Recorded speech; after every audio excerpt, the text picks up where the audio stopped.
হবিগঞ্জের বানিয়াচং উপজেলার ইকরাম দিঘিরপাড় গ্রাম। মৎস্যজীবীদের এই গ্রামে প্রতিটি পরিবার একসময় শুটকি উৎপাদনের সাথে জড়িত ছিল। কার্তিক অগ্রহায়ণ থেকে গ্রামের চারপাশ ভরে উঠত শুটকি তৈরির কর্মযজ্ঞে। তবে সেই ব্যস্ততা এখন শুধুই স্মৃতি। শুধু বানিয়াচং নয়, জেলার হাওর অঞ্চলের আজমিরিগঞ্জ আর লাখাই উপজেলার শতাধিক মৎস্যজীবী গ্রামের একই চিত্র।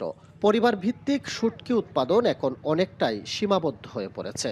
এ পেশায় জড়িতরা বলছেন, প্রাকৃতিক জলাশয়ে দেশীয় মাছ কমে যাওয়া, সরকারি সহায়তার ঘাটতি, সেই সাথে কাঁচা মাছের তুলনায় শুটকির দাম কম হওয়ায় ধ্বংসের পথে এই শিল্প।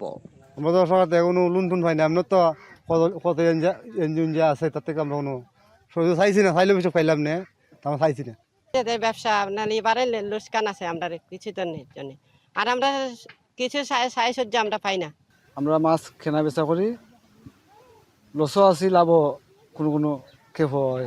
আমরা তো এটা দেন আমরা নিজের ক্ষমা তুই আমরা করি এটা কথাটা বুঝুন নি, আমরা দিয়া ইয়ে করি না। এদিকে মৎস্য অফিস বলছে, হাওর, খাল, বিল কমে যাওয়া এবং চাষের মাছের উপর নির্ভরতা বাড়ায় শুটকির উৎপাদন হ্রাস পাচ্ছে। হাওরের সিলটেশন হয়ে অনেক হাওর ভরাট হয়ে যাচ্ছে। প্রজননের সময় যে পরিমাণ পানি থাকা দরকার সেই পরিমাণ পানি পাচ্ছে না। মাছের ব্রিডিং গ্রাউন্ড, ফিডিং গ্রাউন্ড সহ জীববৈচিত্র্য অনেকটাই নষ্ট হয়ে যাচ্ছে। আমরা কৃষি ঋণ বিতরণ কমিটি আমরা বলে থাকি, যারা ক্ষুদ্র এবং মাঝারি যারা উদ্যোক্তা রয়েছে তাদেরকে যাতে স্বল্প সুদে ঋণ দেওয়া হোক।